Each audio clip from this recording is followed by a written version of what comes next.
Wiels het team van Cambuur vooral in deze finale nog alle tijd neemt om oude bekenden te groetjen, staan Michel Breuer en Michael Dingsdag bij de voetbaltafel zichtbaar irriteerd te wachten op de equipe uit Ljouwert.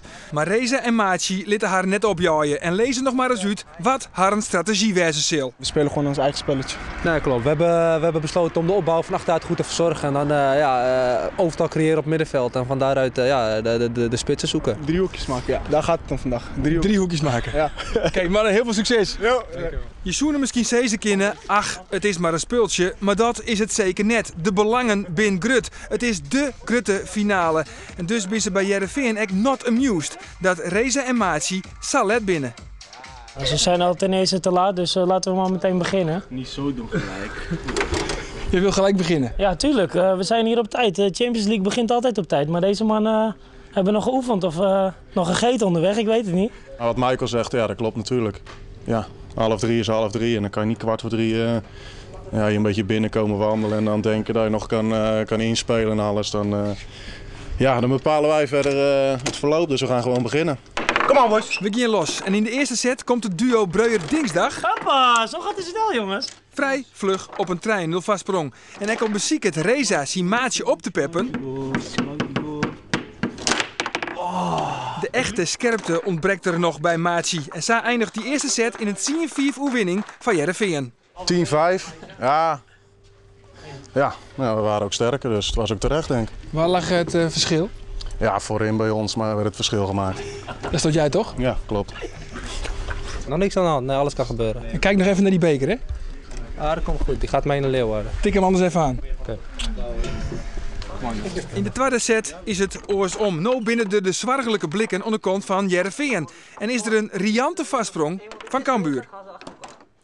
Cambuur wint uiteindelijk die tweede set met 10-6 en zit weer in de wedstrijd. Ja! Back in business, kom maar jongens. Even. Reza, 10-6, back in business. Back in business. Het gaat er nu om roppen voor onder, dus het wordt belangrijk. En we hebben onze vorm terug, dus het wordt spannend. Er komt dus een beslissende tweede set. Maar dan begint ook weer het gesteggel. Want nevens Cambuur is de ene kant van de tafel beter als de andere kant. En is Heerenveen in het vaardeal. Scheids, even. Ja, dat vind ik wel. We willen wel dat er getost wordt voor de derde keer. Omdat omstandigheden aan die kant zijn wel beter dan hier.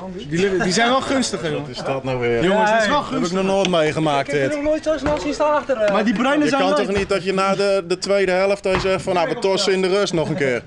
Als je nu gaat. We besluiten uiteindelijk om de 4 doelpunten te wisselen. Elke niet gaat akkoord en dan kunnen we eindelijk weer los. Het is nog 1 team, boys. Kom aan. Kom, scherp beginnen. La Grinta. En Heerenveen is bot tergen, terug al het oponthoud. En via Breuer zit het al gauw 1-0. Dat is 1. Gewoon via de paal, hoor. Lag het aan de wind of weer niet? En Heerenveen gaat terug 2-0, 3-0, 4-0. In deze beslissende tweede set shot Cambuur een haast hopeloze efterstand aan van 4-0. Deze spelers zijn lui, joh. Die kunnen helemaal niks van. Nu gaan we laten zien. Deze kant. Regel. Moet je nou 10 keer scoren? Kom maar goed. We hebben het vaker gedaan. Cambuur zet ongeveer een 1-0 race. En vooral Nassir Maatje krijgt het geweldig op zijn heupen en rost de ier naar de oor achter Dingsdag. Hoppa! Had je niet gezien, hè? Ik knipper die ogen naar zat. Cambuur komt voorom, ont 5 treien. Maar dan rint de equipe Breuer-Dingsdag toch stadig gewoon weer uit. En de beslissende 10-fjouwer wordt makken door Michel Breuer. Lekker, deze kan er gewoon bij. Ja, vind Ja, die niet.